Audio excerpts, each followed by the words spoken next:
The letter of introduction. If you're not one of Jehovah's Witnesses, you might be saying, what is a letter of introduction? The letter of introduction is really the correspondence between two bodies of elders, the congregation that a person is moving from and the congregation that a person is now going to start attending. You see, when one of Jehovah's Witnesses moves from one congregation to another, certain things happen behind the scenes. One of them is known as the letter of introduction. The person who is moving from one congregation will typically be told by the secretary, give the secretary in the new congregation my address or my phone number and have him request your publisher's record card. Now we're going to cover publisher's record card in another episode. But right now we're covering the letter of introduction. Now, what's interesting is what these letters can contain. Basically, to put it in a nutshell, they can contain your entire life history as one of Jehovah's Witnesses. For example, a person can move into a new congregation and all the elders and everybody and seem so happy and glad to see them. And all of a sudden, everything changes. What's going on? They used to be so friendly when I came in at Kingdom Hall. Now, nobody's speaking to me. It could be that letter of introduction has arrived. You see, it's very interesting how these things can be put together. When I was a secretary, our body of elders basically put together two types of letter. One, a general letter.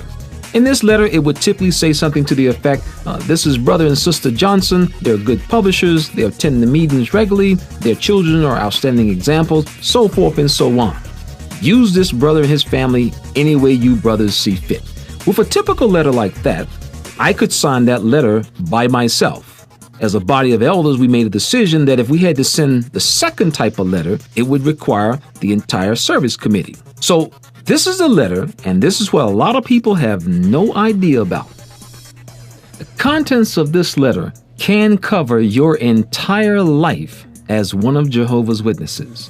Depending upon the body of elders, they can go back, and I have seen this in some letters, 10, 15, 20, 25, 30 years of things that took place in your life. For example, a brother may have had a problem drinking.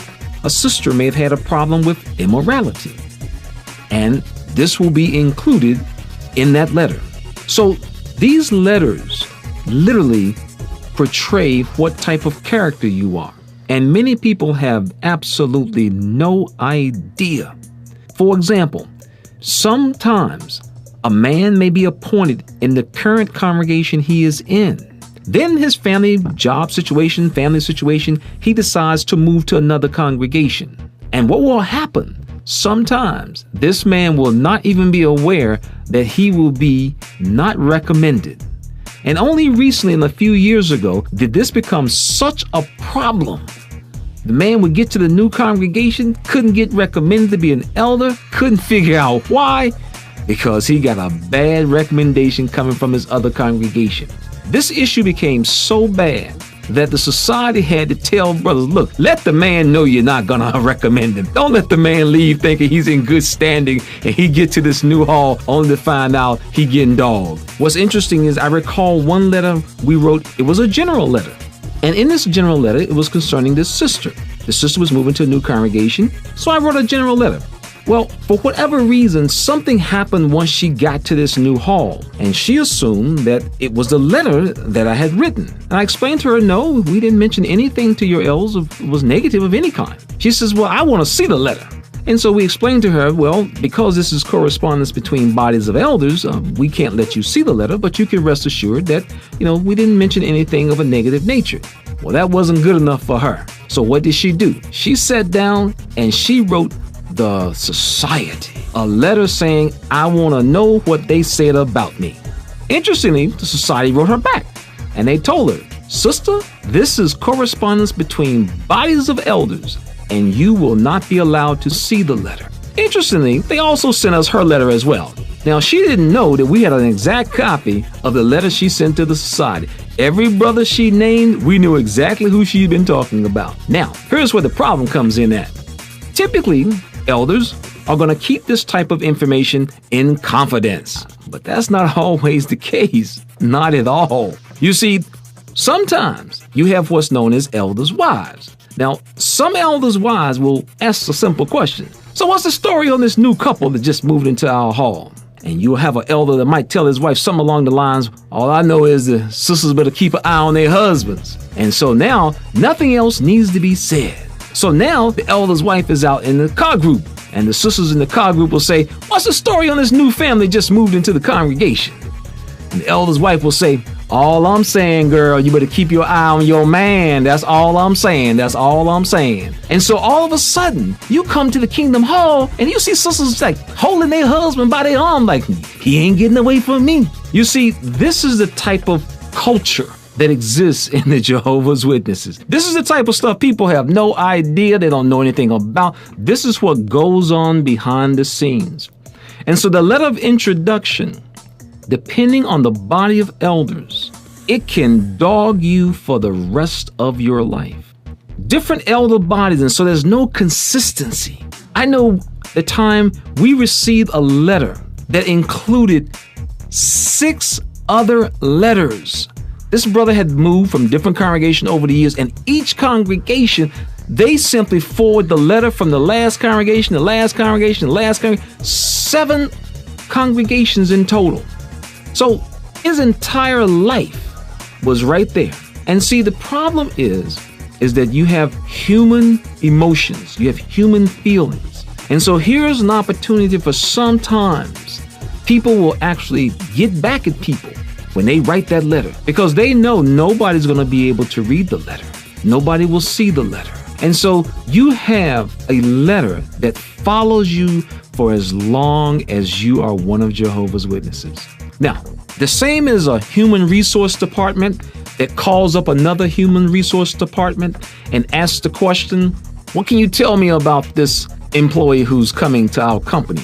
Well, human resource people know that you can't say anything negative. So they have a system in place where, since we can't say anything officially negative, we will say as little as possible. And being that the person is from human resources, they know what the code means. For example, the person says, what can you tell me about this person? The human resource person responds back by saying, I can only verify what dates they worked here. And that's it. Now, they haven't said anything negative about this employee moving to another company, but because they know the code, when someone in HR is talking to someone in HR and they say, all I can tell you is he worked on these dates and I can't tell you anything else. Well, if you're on the other side, you don't need nobody to tell you anything. You done figured it out already. Well, see, the same thing in the congregation. For example, we had a letter that was written on us. Very interesting. Now, I was able to get my hands on my letter because I know how the system works. But anyway, we had shared the letter of introduction that was written on us that we were able to obtain on our Facebook and our WordPress blog so that people could read for themselves how these letters are written. One of our readers said, I read your letter 3 times and I couldn't see anywhere where they trash your character. Well, more than likely that reader was probably not an elder. You see, elders understand the language. In the case of myself, the letters indicated that I was starting to dress with worldly grooming. Lady C, she began to show a lack of modesty. Of course, it wasn't true, but it doesn't matter because it makes a statement about your character. From elder to elder, you understand what it means when an elder or an elder's wife is described in the terms of being immodest or dressing in worldly grooming. Nothing else needs to be said. We understand what that means. And so these letters of introduction, they literally have your life history as one of Jehovah's Witnesses recorded. And so everywhere you go, for example, a brother may have had a problem with drinking 15, 20 years ago. Why does this needs to be an issue now? It hasn't happened. He hasn't had a problem in this area, but the body of elders will tell. And so all of a sudden, when he gets to this new hall, these people look at him, haven't been drinking, having a problem with drunkenness 15, 20 years. But yet, they'll look at him like, you gotta keep an eye on him. Make sure y'all watch the table with the punch around it. Make sure he don't do anything. And so this is the type of stuff that goes on. Sad to say. It's very sad to say. But this is what the letter of introduction does. It defines who you are as a person. So the next time you leave one congregation going to another, saying to yourself, I'm getting a fresh start. Be careful, because that letter of introduction will be coming shortly.